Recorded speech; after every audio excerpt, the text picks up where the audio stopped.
At the probate hearing, my family smirked. He won't get a dime, they said. But when the judge read my letter, he burst out laughing. Their faces went pale. There I stood, in a stuffy courtroom, facing my own family. The very people who thought they could get away with forging my dying grandmother's will. Then, the judge looked at them, and with a small, knowing laugh, he basically told them, "No more. He's done being your bank. My name's Gary. I'm 36, a locksmith, and for as long as I can remember, I was the reliable son. If a key snapped in a lock at 2 a.m., I was the guy showing up with my toolbox and coffee breath. I've been picking locks since I was a teenager, riding shotgun in my dad's old van while he lectured me about hard work and loyalty. Now, that van is mine. The business is mine. I pay my own rent, my own insurance, my own everything. And somehow, I ended up paying for half of my parents' lives, too. I was the one who fixed their front door when Dad slammed it so hard the frame cracked during a fight with Mom. I changed the locks for my sister, Lauren, after another breakup, because she couldn't afford a locksmith. I put new deadbolts on Grandma's house when she got sick and Mom panicked. I never charged them. Not once. They're family, I told myself, over and over.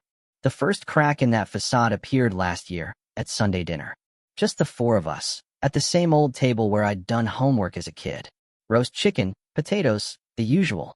Dad poured himself another glass of wine, peered over the rim at me, and said, "You know you're lucky, Gary. If it wasn't for us, you'd still be cutting keys in the back of some dusty hardware store." I slowly put my fork down. "I built this business, Dad," I replied, my voice tight. He snorted. "With my tools. My van. Don't forget who gave you your start." Mom reached over, touching his arm. "He's just sensitive, ignore him." Lauren, my sister, smirked, swirling her wine. "Come on, Mom. Gary always acts like he did it all alone. He forgets who his family is until he needs something." I actually laughed. It was a sharp, humorless sound. "When have I ever needed anything from you?"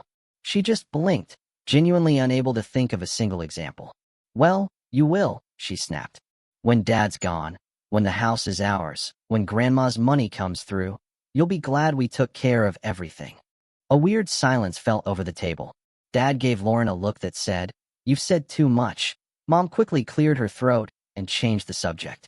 I didn't push it, but that was the first time I truly realized there was a whole secret conversation happening about money and inheritances that I wasn't invited to. And it definitely wasn't the last. For context, I've been on my own since 19. Dad kicked me out after an argument about college. I wanted trade school. He wanted me to man up and just work with him. So I did both. Day shifts with him, night classes, all while paying rent for a tiny basement studio that smelled like mold and stale cigarettes. When he retired at 55, he sold me the business. Translation: he signed the paperwork, put it in my name, then guilt me into giving him a monthly thank you. That thank you was a bigger chunk of my income than I'd ever admit. "Just until I get my pensions sorted," he'd say. That was 8 years ago. Mom worked part-time at a salon, full-time as a referee. Lauren? She floated from one job to another like it was a hobby. Yoga instructor, social media manager, wellness consultant. New clothes, new phone, lavish vacations, brand deals, she'd say, as if that explained why my parents' credit cards were perpetually maxed out. And me? Anytime something went wrong, I got the call. "Gary, the lock on the back door is sticking. Can you swing by?" "Gary, your sister locked herself out of her car again." "Gary, could you cover the gas bill this month? Your father's check was short." Always followed by, "We'll pay you back. You know, we're good for it. We're family." I kept a spreadsheet at first. Then I stopped, because watching the number climb made me sick. It wasn't just little things. It was the 3 months of their mortgage I paid so the bank wouldn't get the wrong idea. It was co-signing a loan so Dad could finally get the truck he deserved. 2 years ago, when Grandma got sick, I was the only one who visited regularly. She lived across town in a small brick house with an old brass deadbolt and a chain she refused to remove. "You're the only one who knows how to work that thing," she'd joke, watching me flip it open in one smooth motion. I brought her groceries, fixed her squeaky windows, installed a peephole. Lauren showed up twice, once for an Instagram photo in Grandma's garden, once to complain about the Wi-Fi. My parents? They'd pop in if there was a doctor's appointment or paperwork to sign. One night, while I was changing the cylinder on her front door, Grandma shuffled up to me with a folder. Her fingers trembled as she opened it. I've updated my will, she said. Don't make that face. I'm old, not stupid. I wiped my hands on my jeans. You don't have to show me that. I want to. She tapped the first page. The house goes to you. I blinked. What? No, it should go to Mom. She shook her head firmly. Your mother will sell it and hand every penny to your father and your sister. You're the one who keeps this place standing. You're the one who shows up. I didn't argue. I knew she was right. I also set aside some savings for you, she added quietly.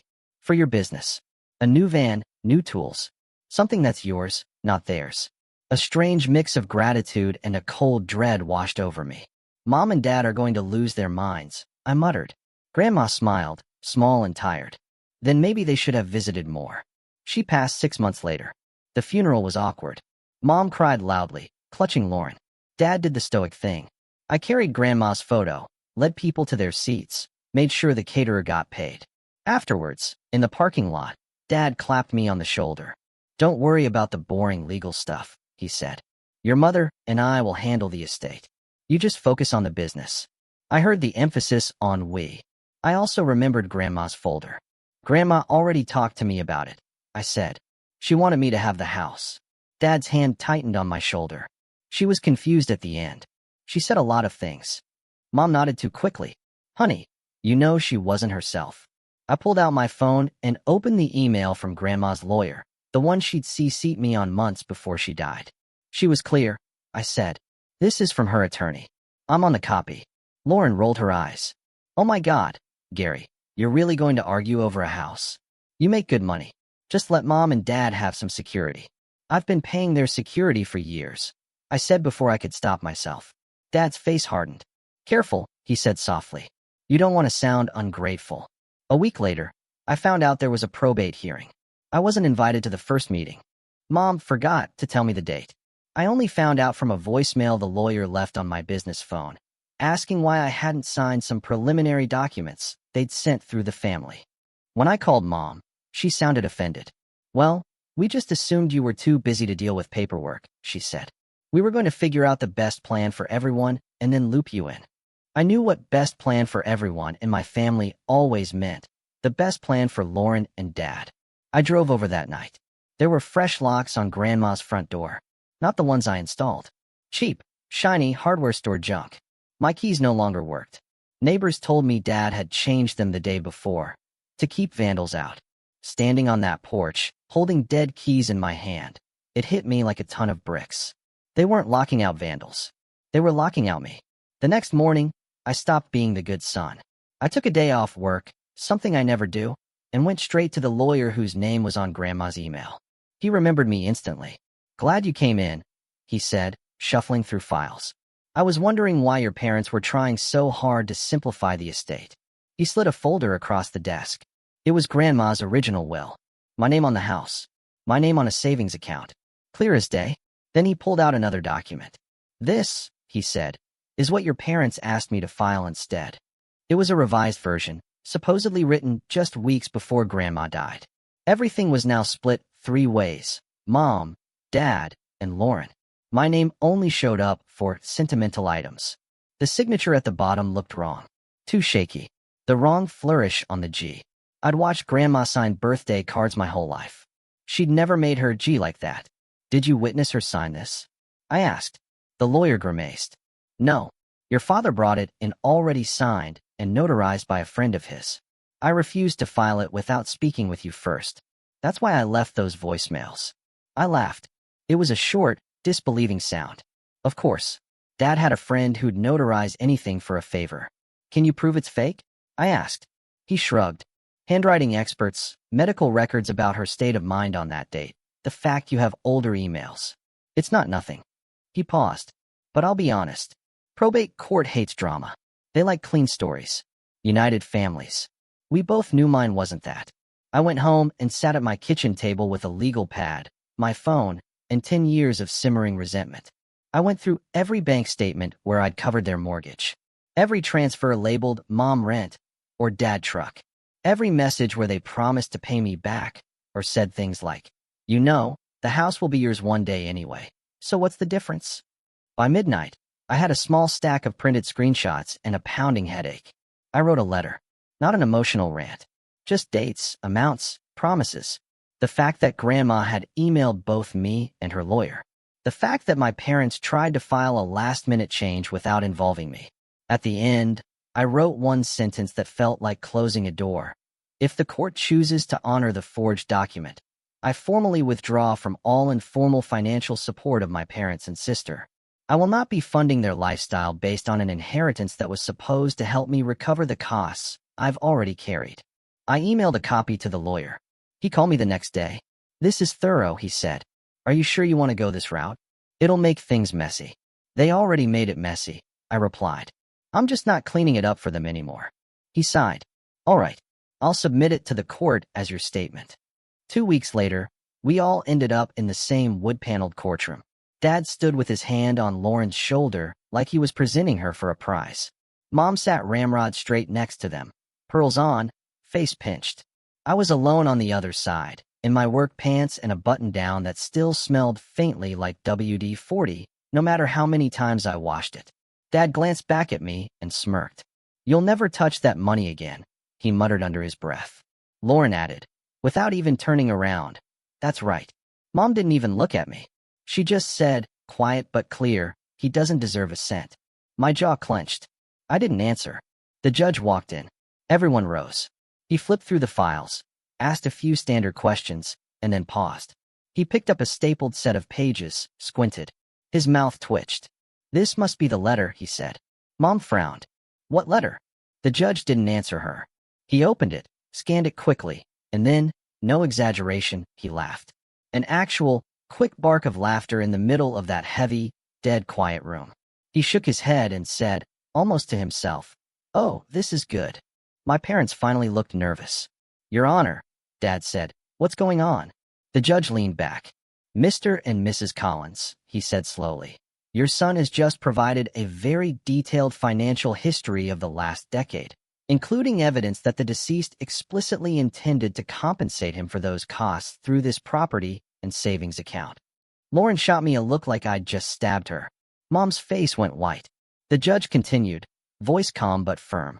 "Given the discrepancies between the original will on file and the recent document your friend notarized, combined with your son's evidence, I am ordering a handwriting analysis and a temporary freeze on any transfer of assets." Dad sputtered. "This is ridiculous. He's trying to punish us."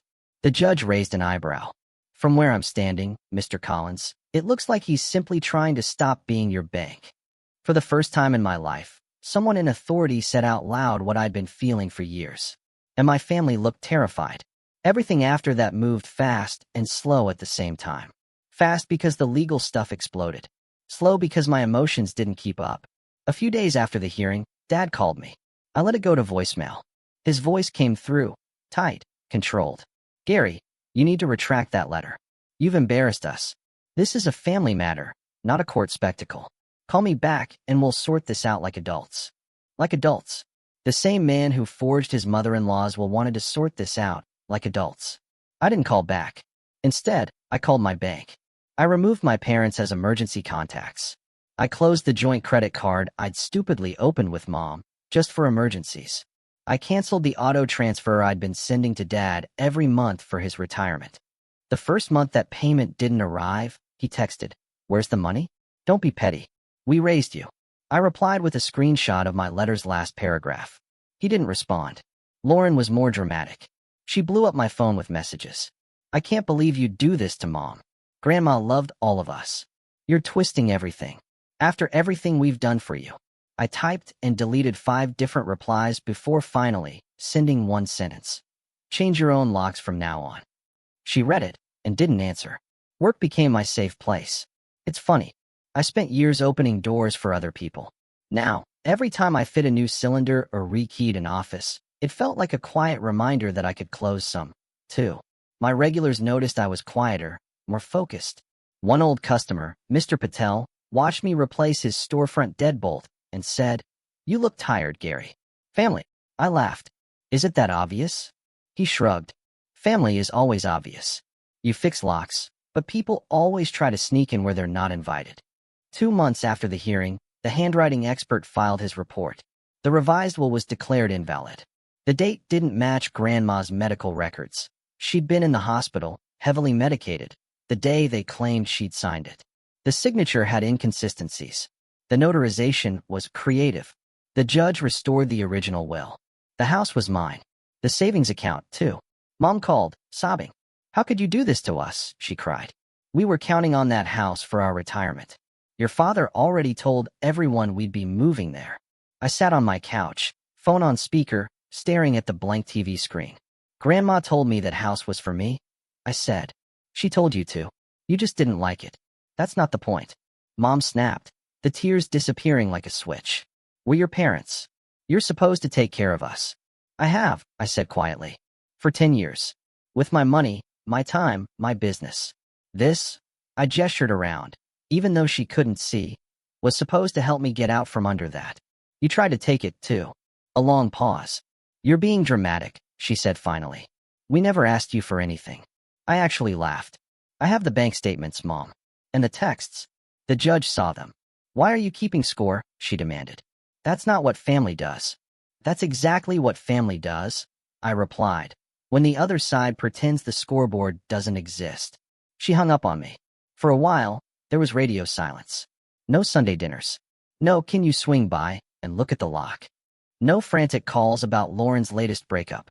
It felt weirdly peaceful. I spent weekends at Grandma's house instead, cleaning out closets, repainting walls, fixing the stuff Dad ignored for years. I found old photos of her as a young woman, grinning on that same porch. I found recipes written in her neat handwriting. I found a small envelope with my name on it, tucked into the back of her wardrobe. Inside was a note. Asterisk, if they make this house a battlefield, remember you don't have to stay and fight in their way. You can lock the door and walk away. Love, Gran. Asterisk, I sat on the bedroom floor and cried for the first time since all this started. Not big, dramatic sobs. Just quiet, exhausted tears. Outside of all that, life got better. I hired an extra tech for the business, so I wasn't on call every night. I upgraded my van, just like Grandma wanted. I stopped taking jobs that paid in exposure or favors and started valuing my time. I made friends outside of work. Guys from the gym, a barista who knew my order by heart, a neighbor who asked for help assembling furniture and paid me in pizza and beer, but also respect. One of my cousins, Jenna, reached out unexpectedly. A DM on social media. "Hey, I heard some wild stuff from your mom about you stealing the house." Then Amelia filled me in. "Just wanted to say I'm sorry, and I'm proud of you for standing up for yourself." We met for lunch a week later. She admitted the family group chat had been a mess of gossip and victim stories about me. "They say you're cold," she said, stirring her drink, "that you're abandoning them." I shrugged. "I changed the locks." She snorted. "Yeah, they hate that." Dad eventually sent one more message. "We're very disappointed in you. When we're gone, you'll regret how you're acting." I stared at it for a long time. For once, I didn't feel that old shame or panic. Just relief. I typed back. "When you're gone, I'll miss the idea of the parents I wanted, not the ones who tried to rob me." He left me on read. Last I heard, they're renting a smaller place closer to Lauren. The bank finally said no when they tried to refinance the old house they were totally about to inherit. Lauren posted something vague on Instagram about toxic people stealing what's yours. All her friends commented things like, "You deserve better, babe." I didn't bother defending myself. The people who matter already know the truth. The rest can stay locked out. A few weeks ago was the final probate check-in. Just a quick administrative thing to confirm the transfer was complete. Walking into that same courtroom felt different this time. I wasn't shaking. I wasn't waiting for my parents to throw a scene. They didn't even show up. Their lawyer handled it quietly, clearly done with the whole mess. When the judge signed the last paper, he glanced at me. "You doing all right, Mr. Collins?" he asked. I thought about lying, saying, "Yeah, fine. Thanks," and walking out. Instead, I said, "I'm getting there." He nodded. "Families and money," he said. "I see it every day. For what it's worth, drawing a line doesn't make you a bad son. It makes you a sane adult." I carried that with me all the way to Grandma's house. I stood on the porch, keys in my hand, my keys to my lock, and realized something simple. For years, I'd been terrified that if I stopped paying, stopped fixing, stopped rescuing, I'd lose my family. Then I stopped. And yeah, I lost them. But I also lost the constant anxiety of my phone buzzing with demands. I lost the sick feeling in my stomach every time I checked my balance after bailing them out. I lost the twisted little voice that said, "You owe them everything." In its place, there's a quiet I'm still getting used to. Now, when my phone rings, it's usually a customer, a friend, a cousin, someone who wants my time and is willing to respect it. I still fix locks for a living. I still drive the van. I still carry a ring of keys heavy enough to bruise my hip. The difference is, I'm not trying to earn love with every turn of the wrench. People ask if I'll ever reconcile with my parents. Maybe if they ever apologize without adding a but. If they ever admit what they did. If they ever show up without expecting a check, a favor, a free repair. Until then, my boundaries aren't punishment, they're protection. From now on, if someone wants into my life, they don't get a copy of the key just because we share blood. They show me they can knock, wait, and come in with respect. Grandma used to say, "A good lock doesn't keep good people out. It keeps the wrong ones from walking in like they own the place." For the first time in my life, I finally understand what she meant. I'm not the family ATM. I'm not the backup plan. I'm not the kid they can guilt into paying their bills because you'll get it all back one day. That day came. They tried to steal it. And I walked out of that courtroom with more than a house and a savings account. I walked out with proof that I was never crazy, never selfish, never ungrateful. I was used. Now I'm done. I changed the locks, and this time, the only person with a master key is me.